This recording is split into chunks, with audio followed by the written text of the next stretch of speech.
De vous à nous. De vous à nous. De vous à nous. Votre émission de décryptage de l'actualité sociopolitique de la semaine avec un invité en studio.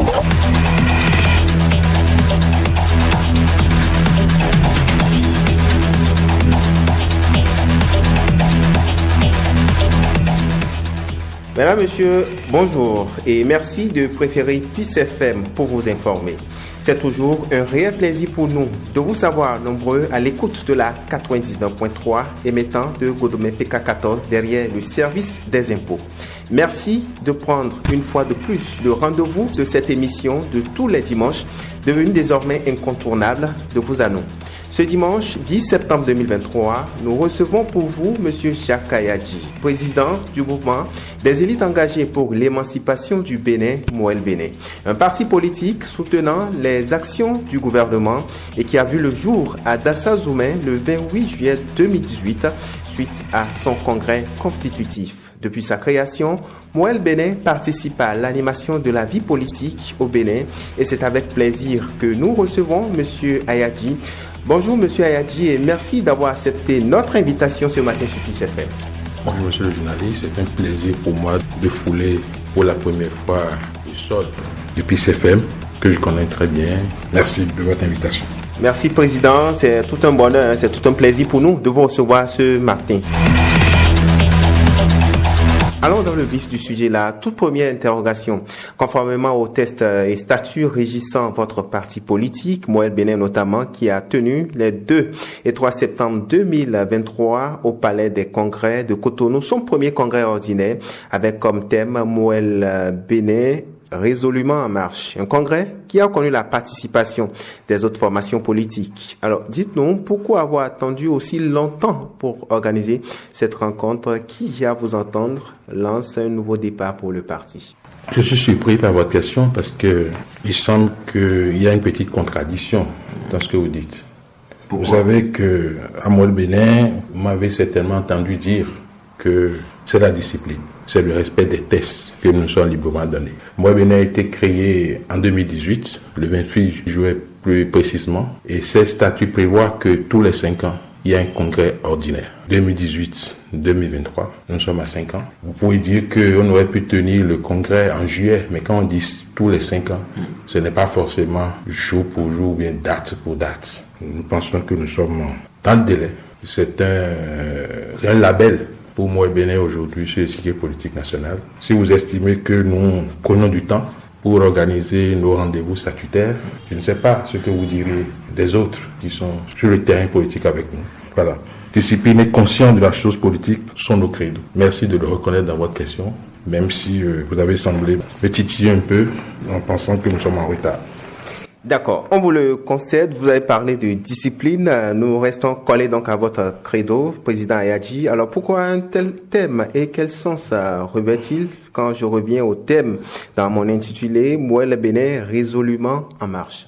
Moël Bénin résolument en marche fut effectivement le thème de notre premier congrès ordinaire. En choisissant ce thème, nous avons voulu légitimement et sans fausse modestie nous honorer et nous féliciter de la bonne santé de notre parti, de son enracinement, de sa résilience, des valeurs fortes qu'il a su porter, de ses ambitions et du militantisme remarquable observé depuis sa création à ce jour. Un parti résolument debout, rassemblé et plus que jamais fort de l'intérieur, en dépit de tout et parfois contre tout. C'est le principal message que les militantes et les militants du parti ont souhaité passer dans le cadre de ce premier congrès ordinaire. En prenant ce thème pour notre congrès, nous avons voulu passer un message pour montrer que Moël Bénin continue sa marche. Il est résolument en marche. Voilà.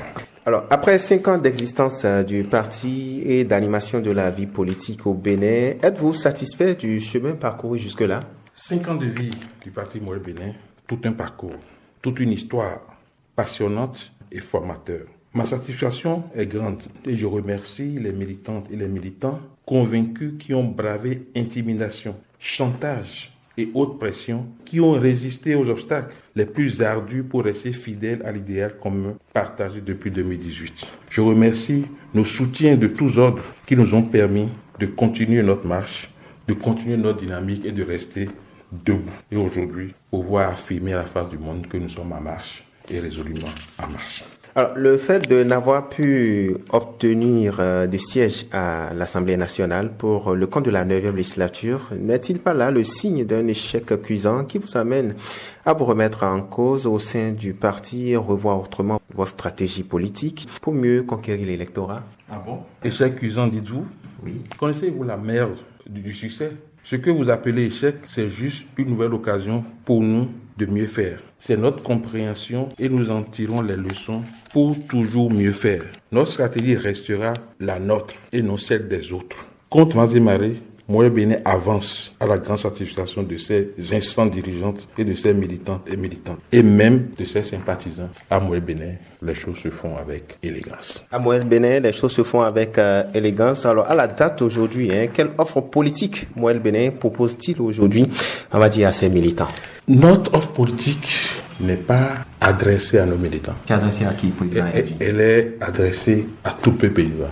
Un parti politique digne de ce nom ne fait pas une offre à ses militants. Ses militants sont déjà convaincus des idéaux du parti. Et le parti, vous savez, il veut conquérir le pouvoir. Et l'offre ne s'adresse pas aux militants. Ça s'adresse au peuple béninois tout entier. Et cette offre, elle se décline en 6 points. Le premier, c'est la réforme du système partisan avec un modèle de gouvernance adapté à nos réalités socio-culturelles et culturelles. Ça, c'est très important pour nous. Deuxièmement, le patriotisme économique. Troisièmement, l'inclusion dans ces 2 aspects. Quatrièmement, le dialogue permanent, qui est d'ailleurs le fondement de toute démocratie. Cinquièmement, le témoignage et la reconnaissance du mérite. Et enfin, la conscience nationale comme objectif final de notre marche politique. Comme vous le constatez, c'est une offre dense que même 5 heures d'émission ne suffiront pas à détailler. J'espère avoir l'occasion de revenir ici souvent en parler dans vos studios, car le peuple béninois a besoin d'être entretenu de ces problématiques dont la maîtrise participe de sa formation pour des choix adéquats. Tout sera avec plaisir, président Ayadji. Alors, l'autre préoccupation, puisque nous sommes sur De vous à nous, et c'est sur une émission sans langue de bois, n'est-il pas difficile, voire quasi impossible de suivre dans un marigot politique où existe l'Union progressiste, le Renouveau par exemple, le Bloc républicain ou encore les démocrates? Vous savez, la vie même est déjà un marigot. D'aucuns l'appellent jungle. Si nous y vivons en rendant grâce chaque jour, c'est que nous avons la carapace nécessaire pour avancer en politique. L'échiquier politique ne peut qu'être une infime partie de cette vie. Alors, nous y sommes et nous y restons avec toute la lucidité, la clairvoyance et la vigilance que cela requiert. D'accord. Beaucoup de personnes estiment que Moël Bénin a bonne idée en thématique, mais traîne les pas pour adhérer à votre parti politique parce qu'il n'y aurait pas beaucoup de rétribution politique. Que leur répondez-vous, président Ayadji? Merci beaucoup pour votre témoignage. Bon témoignage, sauf que ces personnes de bonne foi, certainement ne connaissent pas notre vision. Je les invite à se pencher un peu sur ces aspects et ils comprendront que résolument nous sommes en marche. Alors, n'est-il pas difficile de contenir les militants dans un tel contexte, surtout que beaucoup sont allés voir si l'herbe n'est pas plus verte ailleurs, président? Elle verte ailleurs. Je préfère sourire. Sourire car tout ne se dit pas. Mais dites-nous, puisque nous sommes sur une tranche où tout se dit et tout a envie de se faire savoir. J'ai beaucoup côtoyé un grand acteur politique de ce pays qui a coutume de dire que le ventre ne contient pas que de la nourriture. Ça contient également de la parole. Alors, que répondez-vous précisément par rapport à ça? Non, je dis que les gens, ils ne sont pas enclins à rester à Moël Bénin parce qu'il n'y a pas de rétribution. Ouais. Il m'a mené à sortir de mes gonds. Vous savez... Quelles sont vos frustrations à vous? Moi, je ne suis pas frustré. Moi, je défends le peuple béninois. Parce qu'en fait, l'action politique ne doit pas rimer avec distribuer l'argent sans normes. Parce que ce sont les acteurs politiques en panne d'idées qui s'adonnent à ce jeu-là et qui s'organisent pour maintenir le peuple dans un dénuement tel que, périodiquement, on peut venir leur jeter des miettes pour leur permettre de prendre une décision qui engage leur avenir. Le président Ayadji, est-ce que ce n'est pas la tendance actuellement? Est-ce que c'est parce que c'est la tendance actuellement qu'il faut continuer? Est-ce que c'est cela? D'abord, Moël Bénin a été... L'ADN de Moël Bénin, c'est ça.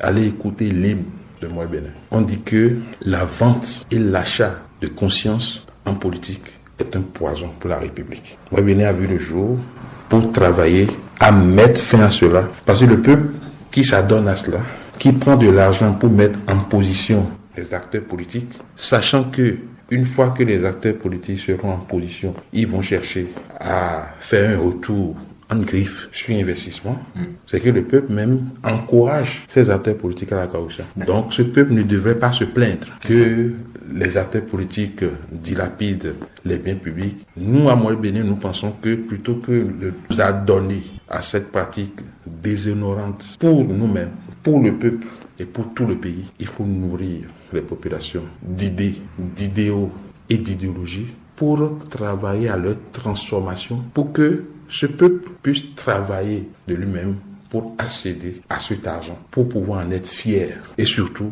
savoir en faire le bon usage. Mais ce qui est bizarre, c'est que jusque-là, les acteurs politiques, en tout cas la plupart, ne veulent pas que ça change parce que ça profite à certains qui n'ont pas d'idée pour essayer de se maintenir sur la classe politique. Bon, vous m'avez amené à ne pas m'en tenir au sourire et aller sortir de mon ventre ce que cet acteur politique m'a toujours dit. Si je vais en 90, nous savons ce qui a pu faire tomber le régime du PRPB.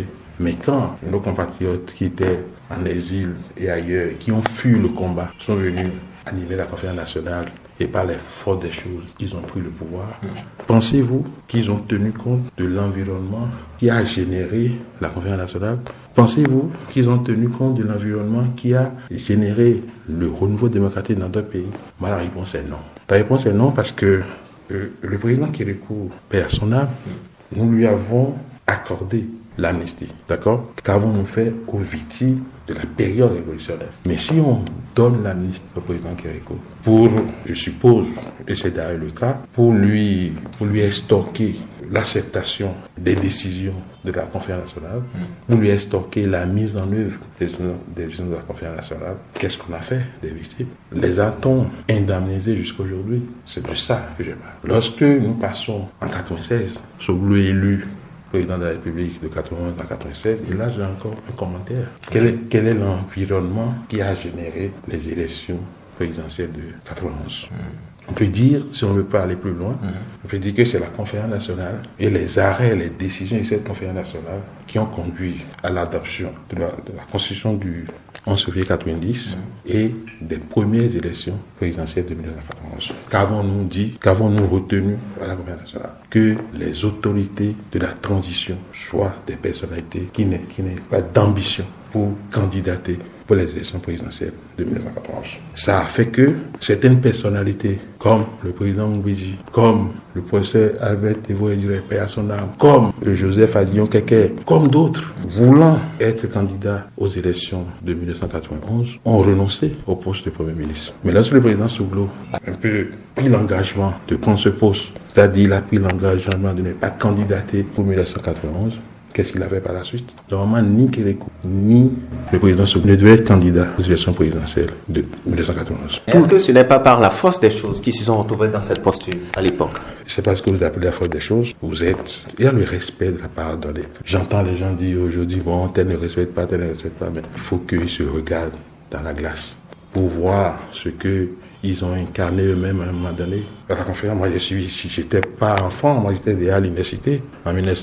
J'étais à l'université en 88 déjà. Donc, à 90 ou en 89, où la conférence se passait, j'étais déjà majeur, je faisais déjà le mouvement étudiant. Donc, j'ai suivi les débats. J'ai suivi dans quelles conditions les autres se sont retirés. Parce que les gens ne connaissaient pas fondamentalement le président Soglo en 91 à la conférence nationale. C'est parce que les autres qui avaient l'ambition d'être candidats se sont retirés. Et ça fait partie des choses que je qualifie comme la malédiction de notre nouvelle République. Parce que cette nouvelle République, voilà comment nous avons trahi la conférence nationale. Je souhaite quand même que quand un groupe politique arrive au pouvoir, qu'il puisse tenir compte de l'environnement qui a pu générer ce pouvoir-là. Alors, dans votre allocution, président Ayadji, à la faveur du récent congrès, vous avez évoqué le concept du patriotisme économique, un concept propre à vous.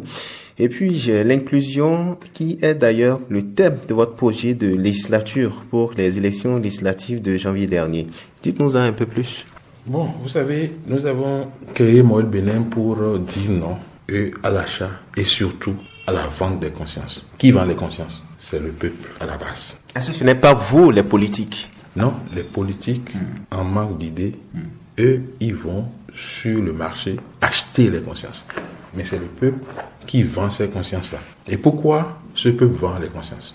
Parce que le peuple n'a pas de travail. Donc, nous ne pouvons pas dire non à la vente des consciences sans proposer quelque chose en contrepartie.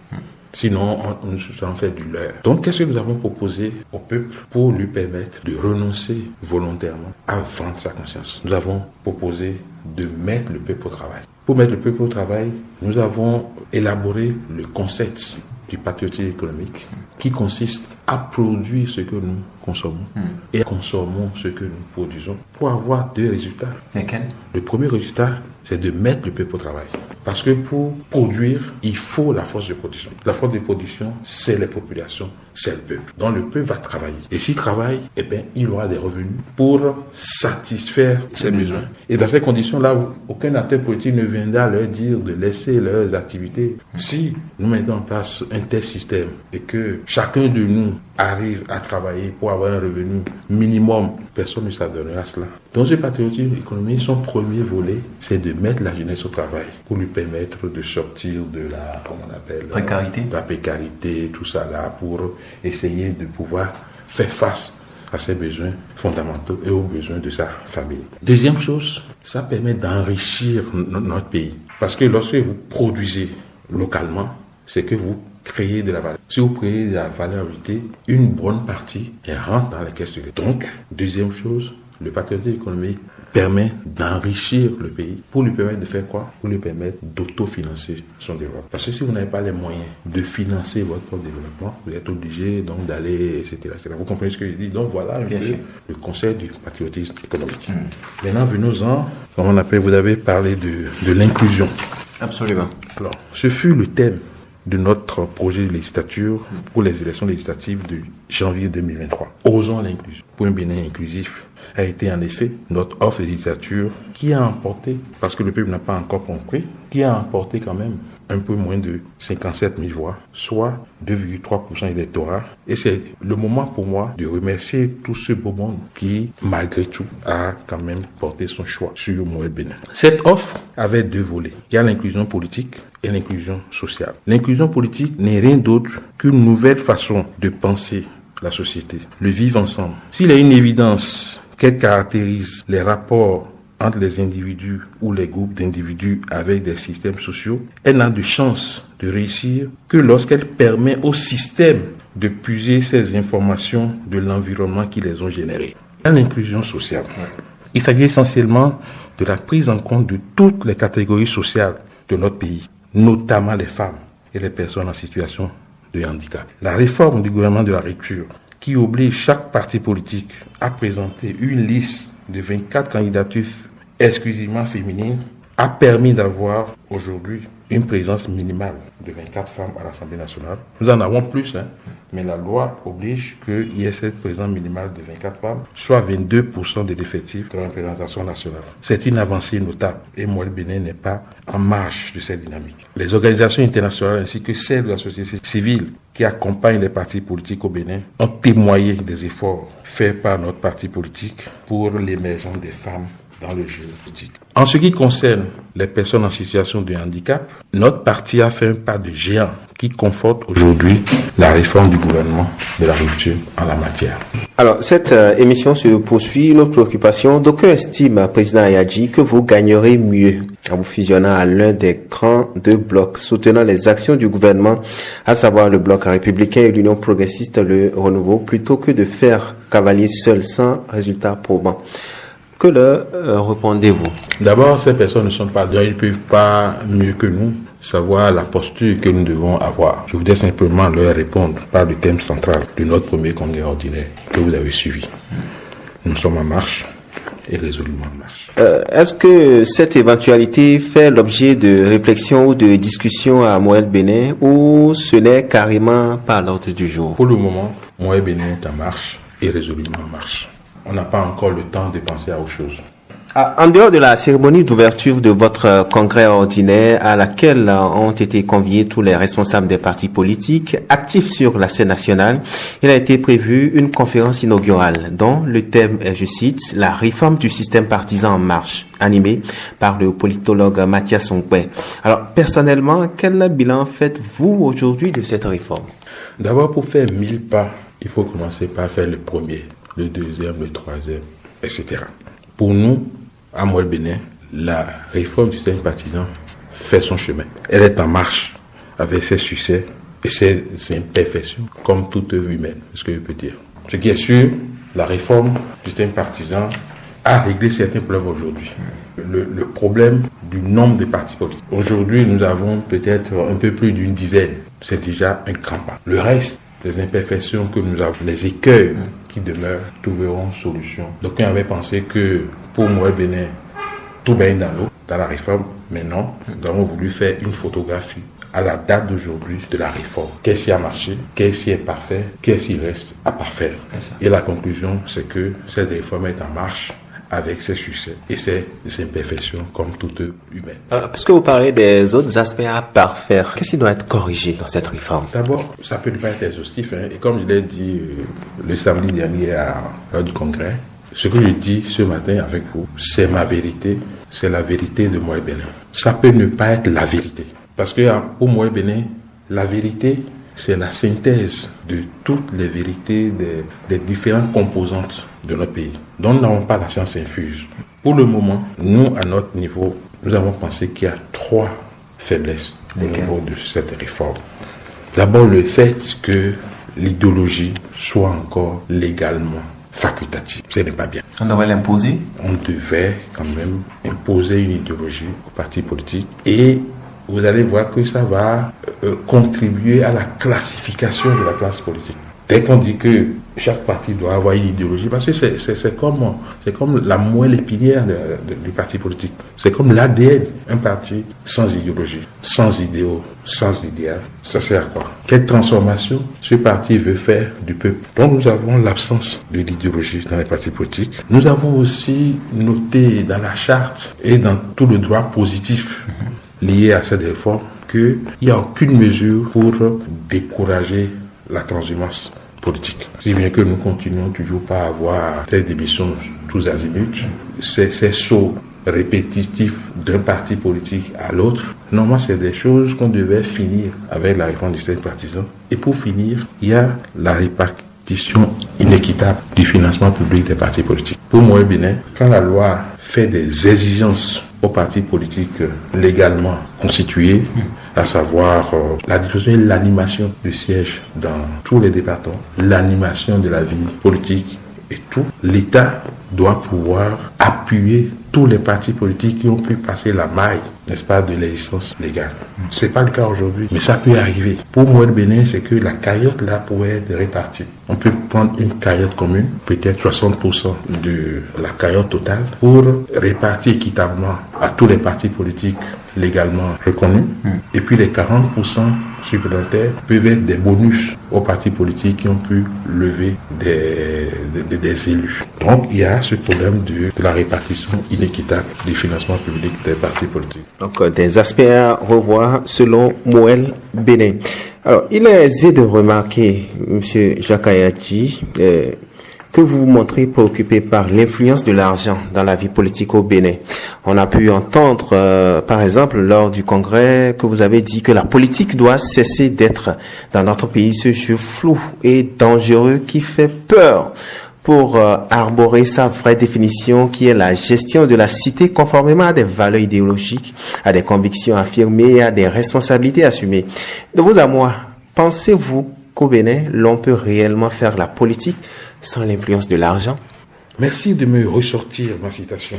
Vous savez, elle n'est pas que relative à l'argent. Elle concerne aussi l'esprit que l'on a réussi à donner à la politique dans notre pays. Cet esprit malsain qui fait que beaucoup fuient aujourd'hui la politique. C'est d'abord ce que je dénonce, ce que Moël-Bénin dénonce. C'est après ça que vient cet aspect que vous abordez et dont nous connaissons tous les origines. Je ne vais pas revenir sur ça. Il faut certes de l'argent pour faire la politique, mais pas cet argent déversé par des gens en panne d'idées qui préfère acheter la conscience de nos populations. C'est une manipulation sordide qui infantilise les populations et aliène le peuple, y compris la classe politique. Moyen Bénin a été créé pour travailler à mettre fin à cela.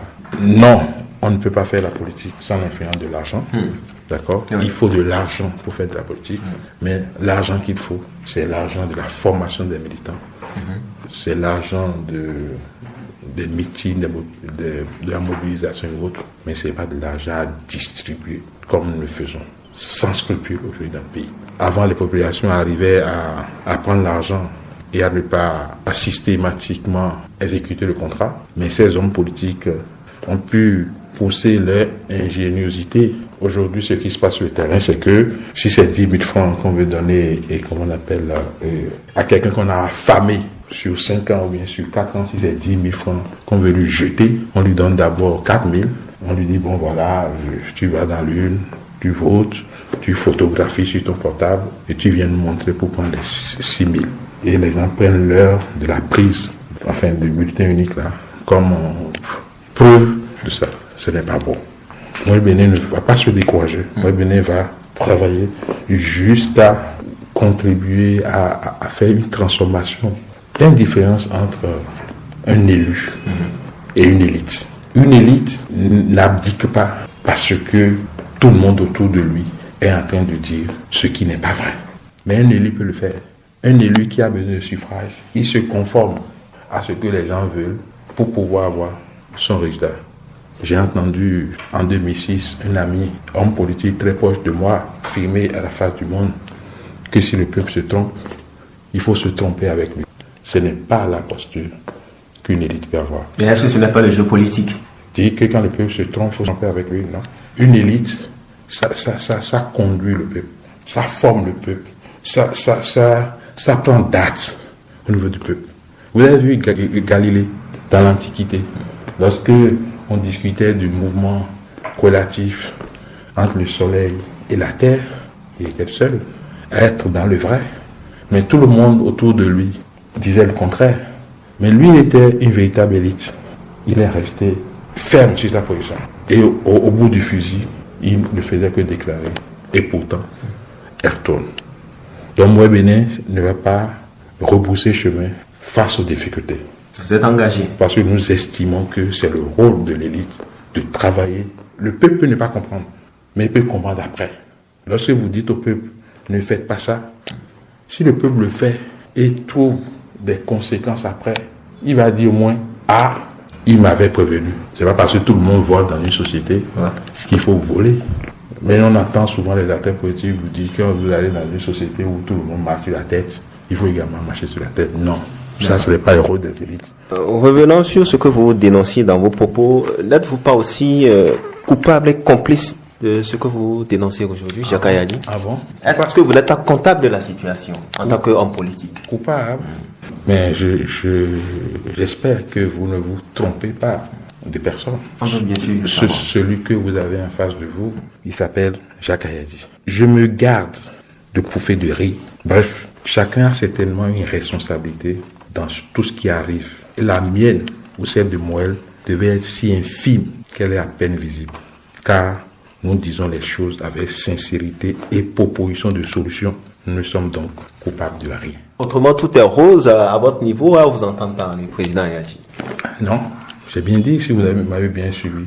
Vous avez l'absolution. C'est le pardon que le prêtre donne aux fidèles qui présentent les signes du repenti et le désir de changer. Même si des gens de Moël, parce que Moël Bénin, ce n'est pas formé des Béninois venus d'ailleurs, c'est pas formé des Russes, des Burkinabés, c'est un ensemble de Béninoises et de Béninois qui ont pris conscience d'une situation, mauvaise situation pour notre pays, et qui ont pris l'engagement de travailler à mettre fin à cela. Donc, comme ça, si on rentre dans la culture catholique, même si nous étions coupables, le fait d'en avoir pris conscience et d'avoir pris l'engagement de mettre fin à cela depuis 2018 nous vaut déjà l'absolution. Alors, au regard de la situation aujourd'hui, quel devrait être le mécanisme idéal pour convaincre l'électorat selon vous? Vous savez, contrairement à ce que l'on peut croire, notre peuple a aussi soif d'idées. Quel est d'ailleurs l'homme grand H qui n'a pas envie d'ouvrir son esprit. Vous m'avez invité ici pour en savoir un peu plus sur nos idées à Moelle Bénin et les faire entendre aux éditeurs de Peace FM. C'est bien ça? Absolument. N'est-ce pas? Pour vous répondre, je dirais que le mécanisme de partage d'idées et d'idéaux avec l'électorat varie certainement d'un groupe politique à un autre. À Moelle Bénin, nous avons d'abord l'école du parti qui entretient les militantes et les militants au travers de conférences sur des thématiques majeures et à la base. Toutes nos rencontres sont précédées de l'hymne du parti avec explication de la devise du parti pour constamment rappeler à tous qui nous sommes et enfin de débats divers relatifs à l'actualité. Président Ayadji, cette émission se poursuit. Alors, à Moelle Bénin, qu'est-ce que vous faites pour inverser la tendance et pour que cet assainissement devienne enfin une réalité? L'homme ne doit pas vivre que de pain. Non, il faut que l'homme vive aussi d'autres choses. Et lorsque vous êtes, comment on appelle, un parent d'enfant, et vous n'apprenez pas à votre enfant à faire la pêche, et vous lui donnez constamment du poisson, vous ne lui rendez aucun service. C'est pourquoi nous avons dit à Moelle Bénin que plutôt que de déverser du matériel, de ceci et de ça sur les populations, nous avons préféré les nourrir d'idées, d'idéaux et d'idéologies pour les transformer afin qu'ils puissent travailler d'eux-mêmes pour gagner toutes ces choses-là et d'en être fiers et pouvoir en vivre. Alors, cette préoccupation fait-elle l'objet de discussions quand vous vous rencontrez entre chefs ou responsables de partis? L'échiquier politique béninois fonctionne encore comme des cloisons. Je garde l'espoir, et à Moelle Bénin, nous gardons l'espoir que le décloisonnement sera un jour réalité, afin que les centres d'intérêt communs soient abordés sans qu'on ne dise que tel a rejoint tel ou que tel fait des avances à tel. Ce qui nous tue, ce sont ces interprétations tendancieuses qui créent un climat de méfiance et de non-ouverture. En tout cas, à Moelle Bénin, et sur la problématique du militantisme, nous avons fait des propositions de partage d'expérience avec les autres partis politiques et nous restons dans l'attente d'une réponse favorable. Il y va de notre crédibilité et de notre volonté de former des militants et des militants autour des valeurs. Alors, quels sont vos rapports avec les autres formations politiques? Rapport personnel, jetez un coup d'œil sur l'échiquier et vous verrez qu'à quelques petites différences près, c'est une même génération qui est à la tête des formations politiques. Ayant milité ensemble à l'université et ayant entretenu des rapports cordiaux depuis tant d'années, nous n'avons pas, je parle de quelques-uns seulement, bien sûr, de problèmes à échanger. D'accord. Arrive-t-il des situations pour lesquelles vous vous concertez ou pour lesquelles vous vous consultez? Avec certains, oui. En tout cas, je fais l'effort et espère que cette posture va s'étendre, car nous voulons un mode de gouvernance adapté à nos réalités socio-culturelles et nos comportements devaient être conformes à nos vœux, à nos souhaits. Par ailleurs, je voudrais dire ici que les invitations des partis politiques amis lors des congrès est un moyen de garder le contact et de partager des espaces communs d'action pour le bonheur de notre peuple. Ce n'est pas en principe une tribune de bavardage inutile, de pique à l'endroit ou à l'envers, encore moins une occasion d'invective. Moelle Bénin invitera toujours. Si demain nous avons encore un congrès, une manifestation importante, nous inviterons toujours toutes les formations politiques, quelle que soit leur obédience politique, avec ou contre la gouvernance de la rupture. Faisons un tour cette fois-ci à l'Assemblée nationale. Président Ayadji, un mot sur le retour de l'opposition au Parlement et leur posture dans les débats. C'est tout simplement une très bonne chose. On peut m'en arrêter là. Parce qu'il faut la pluralité des opinions au sein de l'Assemblée nationale qui est le haut lieu de la politique. En réalité, lorsqu'on dit que le pouvoir exécutif est le premier pouvoir dans notre démocratie, moi je dis souvent non. Le premier pouvoir, de mon point de vue, c'est l'Assemblée nationale. Parce que comme on le dit, l'autre pouvoir n'est qu'un pouvoir exécutif. Il exécute quoi? Les lois prises par l'Assemblée nationale. Donc, c'est une très bonne chose qu'au niveau de notre Parlement aujourd'hui, nous ayons la pluralité des opinions et des tendances. Quant aux postures, moi je pense qu'il pourrait y avoir à redire. Et j'en ai déjà dit un mot en réplique ou en réponse au message que le représentant du Parti des démocrates a bien voulu passer devant le congrès de Moelle Bénin. Alors, selon vous, une loi d'amnistie est-elle opportune ou non pour la décrispation politique? Cette question ne devrait pas être posée à Moël Bénin. Pourquoi? Parce que si vous avez suivi la campagne électorale, si vous avez pris connaissance de notre offre de législature, osons l'inclusion pour un Bénin inclusif, nous avons aussi proposé au peuple que s'il nous faisait confiance qu'à l'Assemblée nationale, nous allons initier une telle loi. Nous l'avons écrit noir sur blanc et dans un document distribué massivement dans l'opinion. Je ne sais pas si ceux qui en parlent énormément aujourd'hui peuvent brandir un document comme Moël Bénin et pouvoir le faire lire dedans. Nous avons besoin de décrispation, car l'idéal national que nous prenons à Moël Bénin doit se nourrir de paix et de contribution de tous dans une discipline librement consentie et le respect mutuel, surtout sans défiance aucune.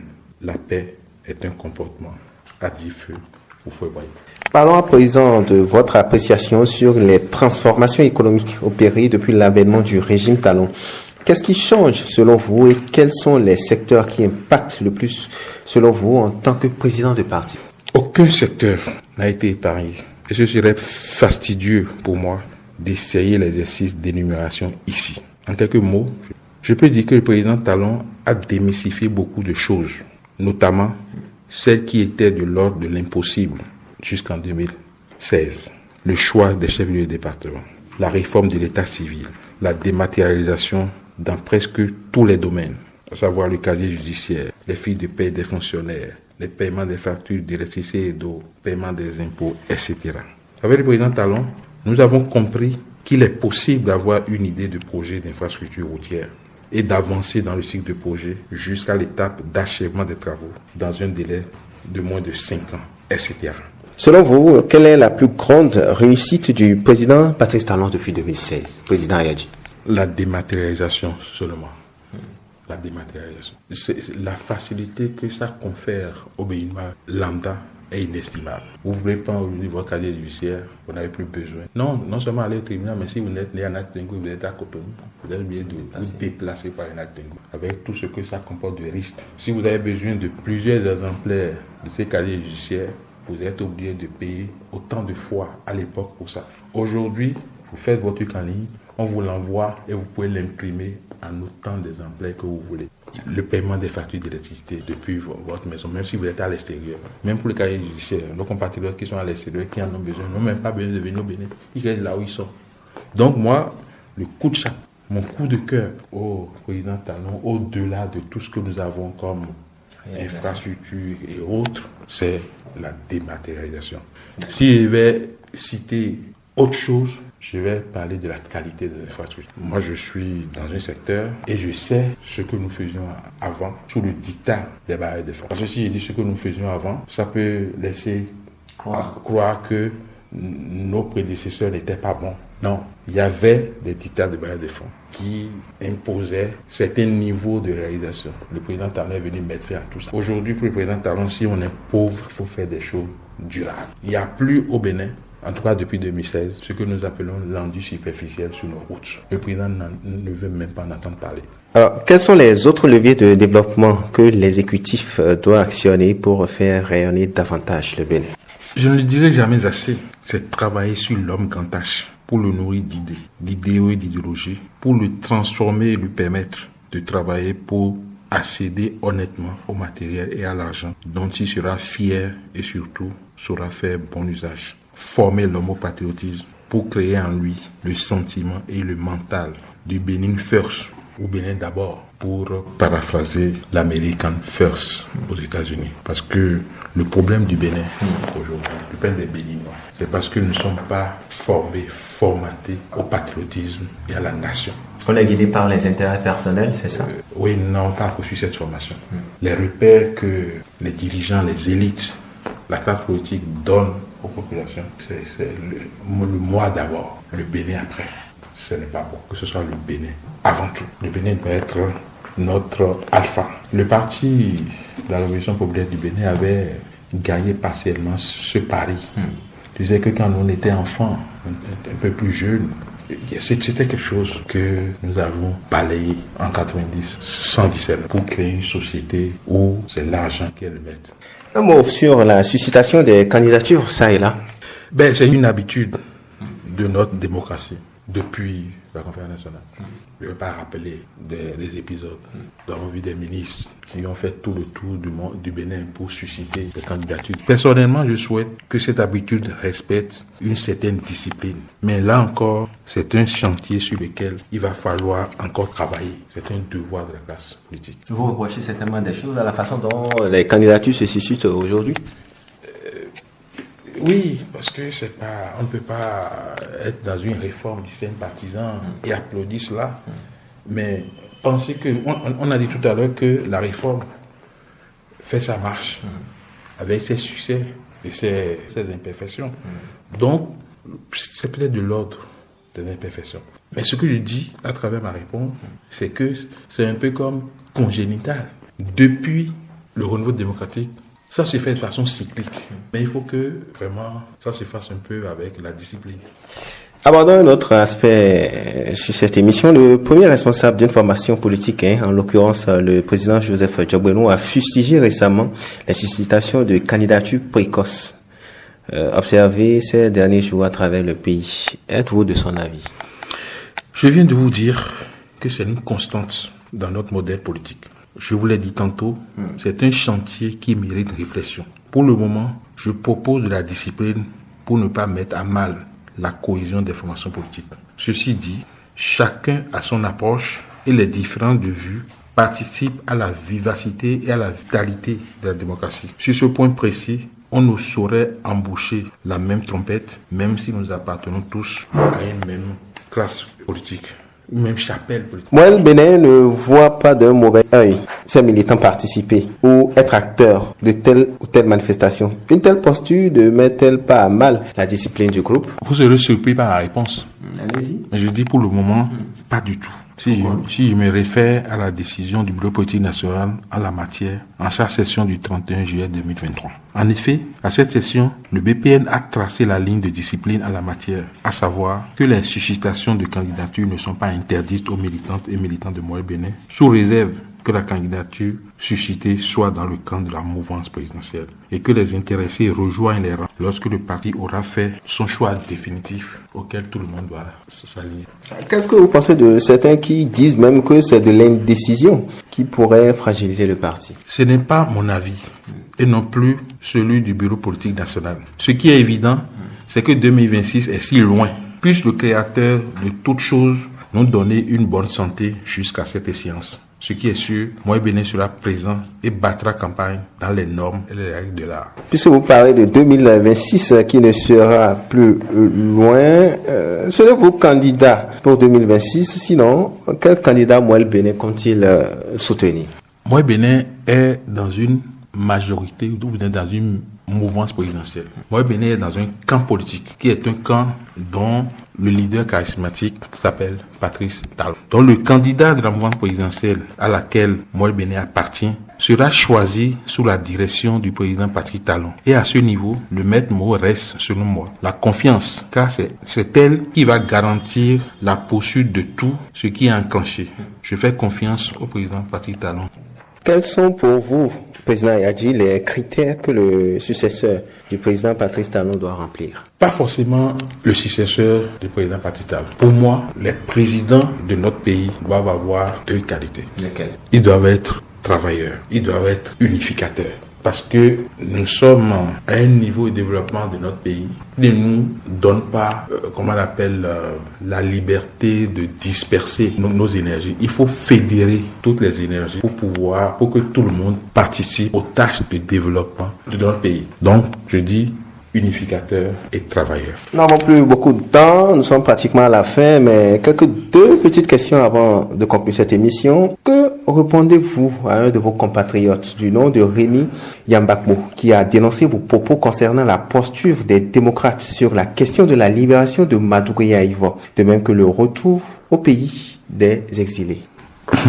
Je ne savais pas qu'il y avait une rubrique de diversion dans votre émission de Vous à nous. Nous sommes sur de Vous à nous et des questions du genre, nous avons le retour. Qu'est-ce que vous répondez justement à ce compatriote-là?